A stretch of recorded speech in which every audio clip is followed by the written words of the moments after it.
Good evening, Mr. Swanborough. Is it you, Dr. Reed? Please come in. Wandering in this part of town at night, you're either brave or a fool.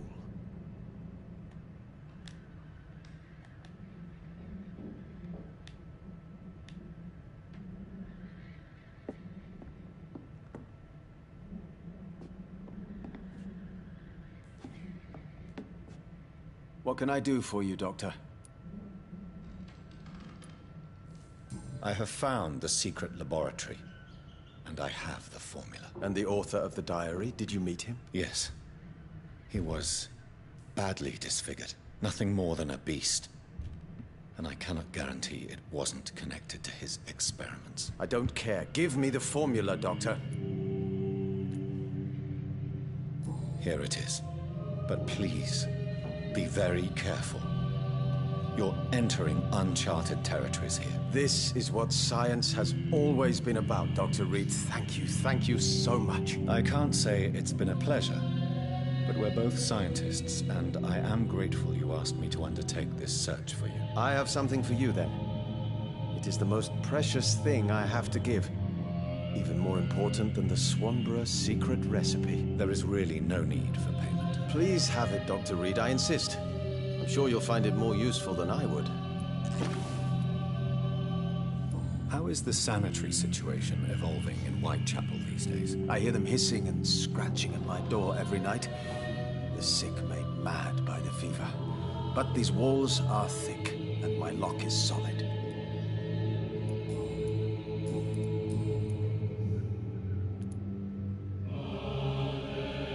Your sister seems to believe this miracle elixir business is somehow doing you good. Loretta believes that keeping busy is what I need to be happy. And is she wrong? My sister is wrong about almost everything.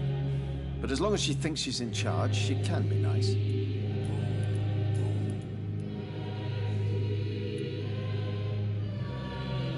So, Mason, you are the creative one in the Swanborough business, are you not? Yes, I am.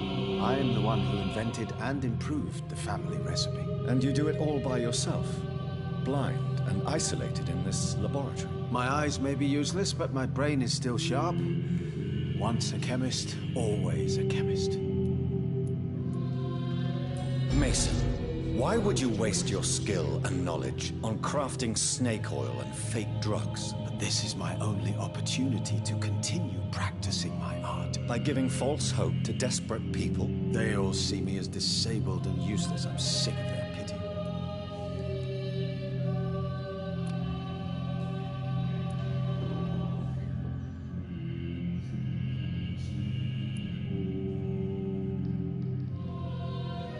You are complaining about being disregarded, and yet you are exploiting human misery.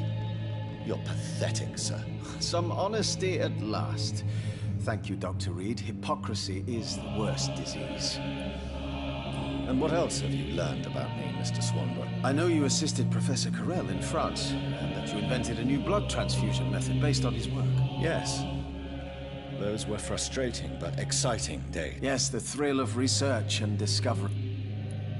Does someone take care of me? My sister Loretta and I have our daily routine. Every morning and evening she comes by so we can talk and eat. Then she leaves and I stay. Do you not appreciate your sister's visits? Loretta is the best and worst thing that happened to me. And I believe she could say the same thing about me. Where does your sister go? Well, let's just say, she earns enough money for us both. What's so amusing about that? I won't hide the truth from you. Loretta sells a fake miracle elixir to the sick people of Whitechapel.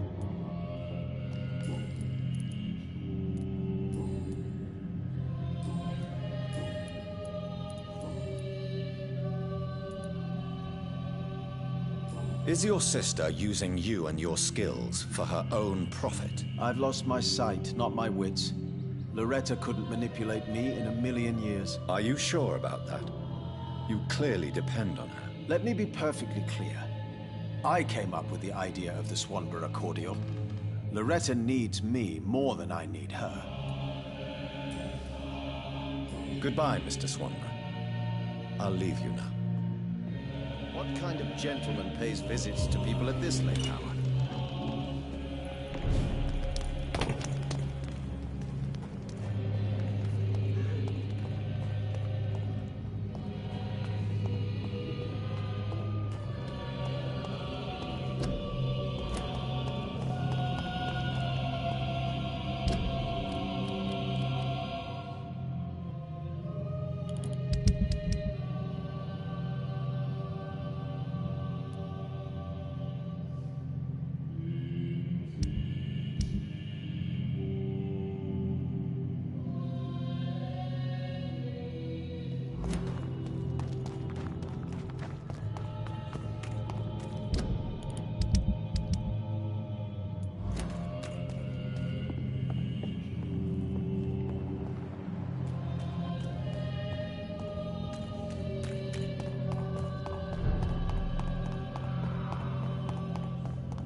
Good evening, Harry.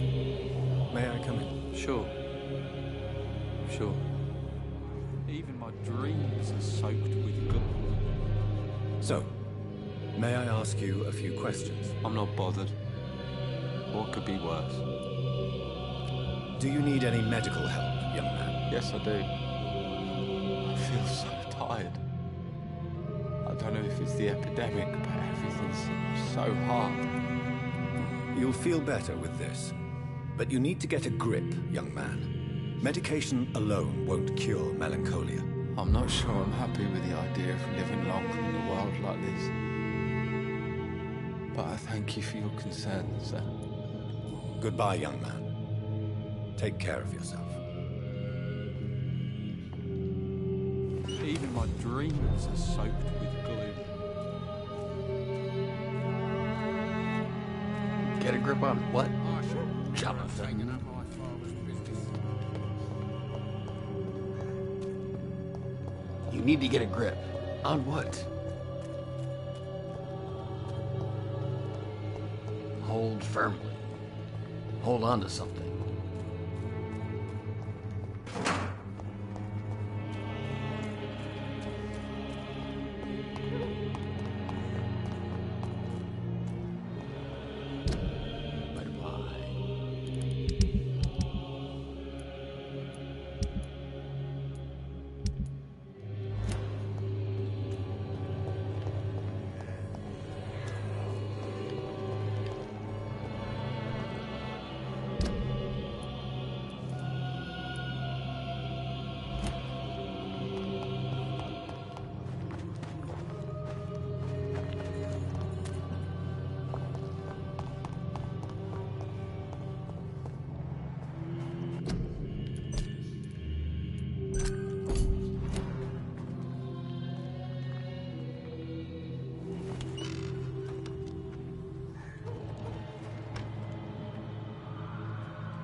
the first step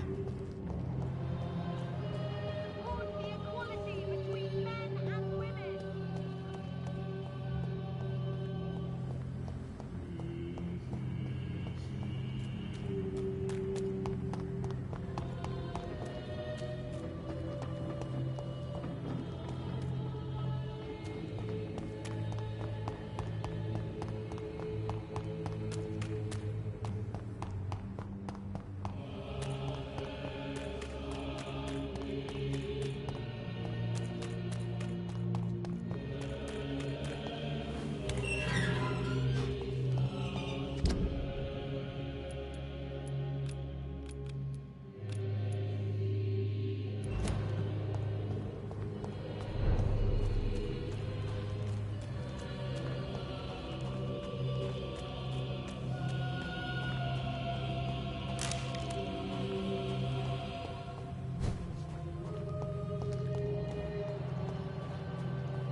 You again?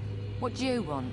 Do you need medical help, Miss Paxton? I may, but I have no money for your scams, Doctor.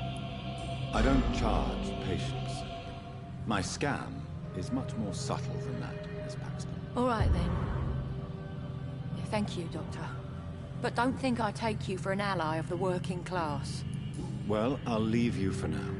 Goodbye, Miss Paxton.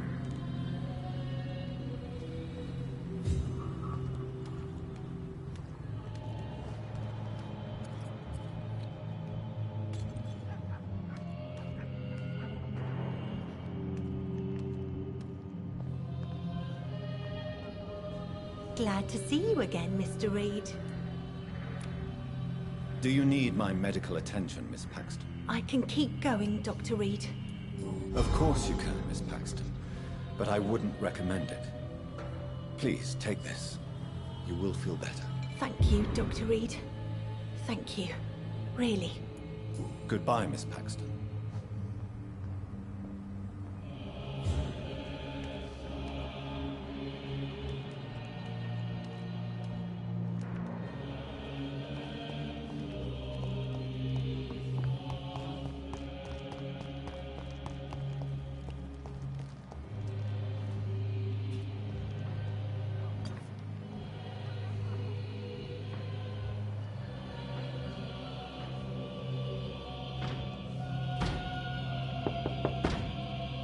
Good evening, Miss Gillingham.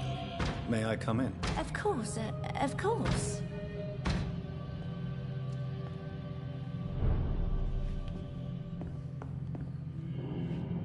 So, Dr. Tippets, what brings you back here? We haven't talked in quite some time. Do you require medical attention, miss? I'm glad you asked, Dr. Tippets. I must confess I haven't felt that well of late. I'll try my best. Here, take this. And please, try to get some rest. Thank you, Doctor. Thank you very much. Goodbye, Miss Gillingham.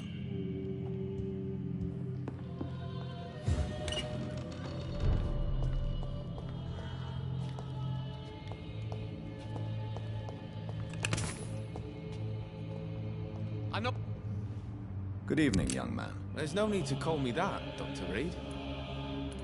Show me what you have to offer then, Mr. Nightingale.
Good evening, Mr. Throgmorton. Dr. Reed, can I be of any assistance? Have you noticed anything suspicious lately? Do you need my medical attention, sir? Actually, I may. In my line of work, I have to stop at any sign of infection. Treating a vampire hunter's wounds is certainly a first for me. I'm happy to help you, of course. Thank you, Dr. Reed. Your support means a lot. Goodbye. And good hunting, Mr. Throgmorton. So much noise. The vampire kills in utter silence.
Good evening, Mrs. Fishburne. May I come in, please?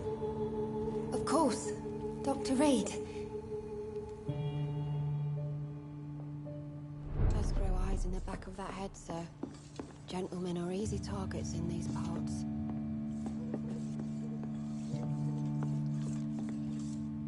What can I do for you, Dr. Reed? Mrs. Fishburne, are you in need of any medical assistance? I am afraid I am, Doctor. I don't feel well at all. Then let me give you a prescription. I thank you for your generosity, sir. It's something this part of town truly needs. Goodbye, Miss Fishburne. Take care of yourself.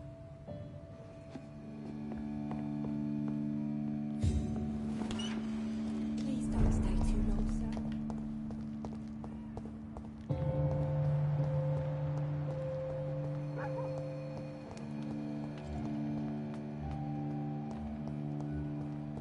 I hope I live long enough to tell them wet boot boys get what's coming to them.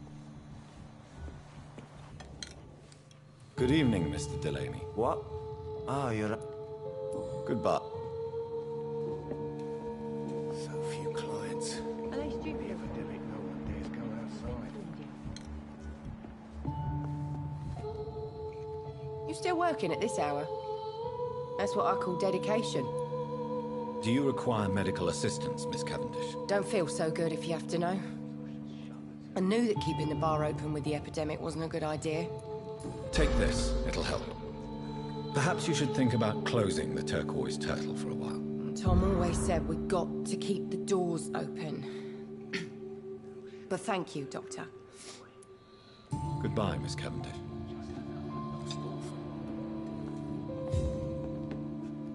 Welcome back, Doctor. What can I do for you? Do you need any help? Can't be good for business to see the bartender cough in your beer. Indeed. It would be a shame to taint the delicate taste. Oh, thank you, Dr. Reed.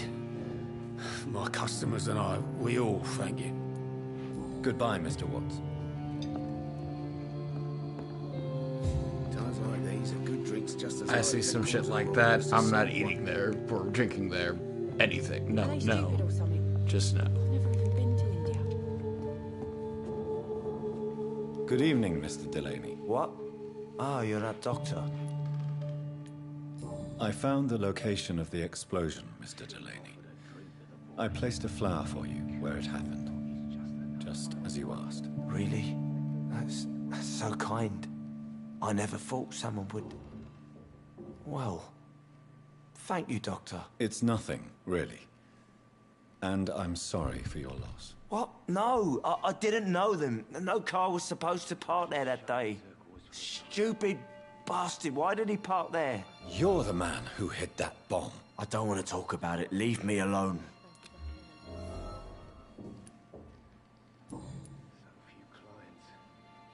I want you to remember the bomb, Dyson. Tell me about it. No, I don't want to remember it.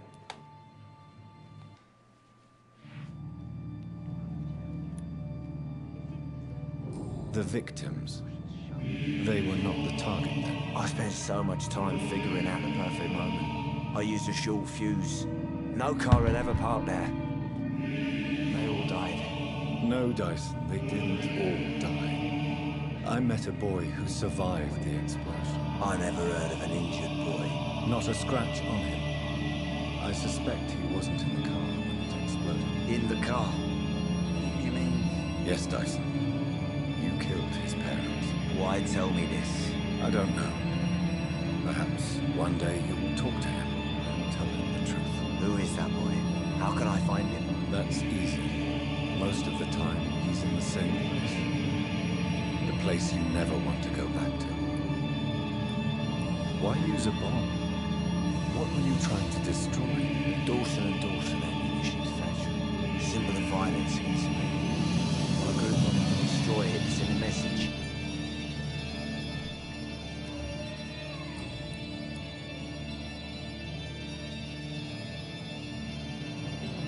I sense your guilt, Dyson. Why is that? Did you not think violence was an acceptable political tool? I still believe our fight was just. By killing an innocent couple just at the wrong place at the wrong time. No way.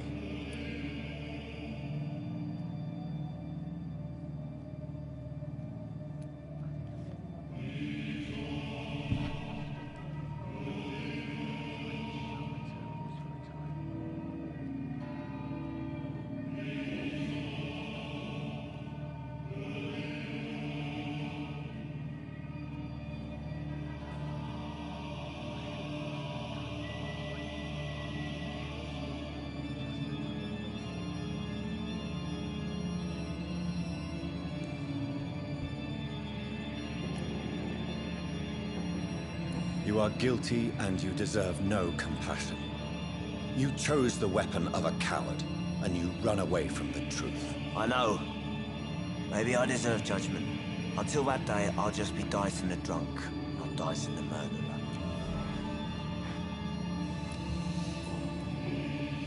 Goodbye, Mr. Delaney. Times like these, a good drink's just as likely to cause a problem as to solve one.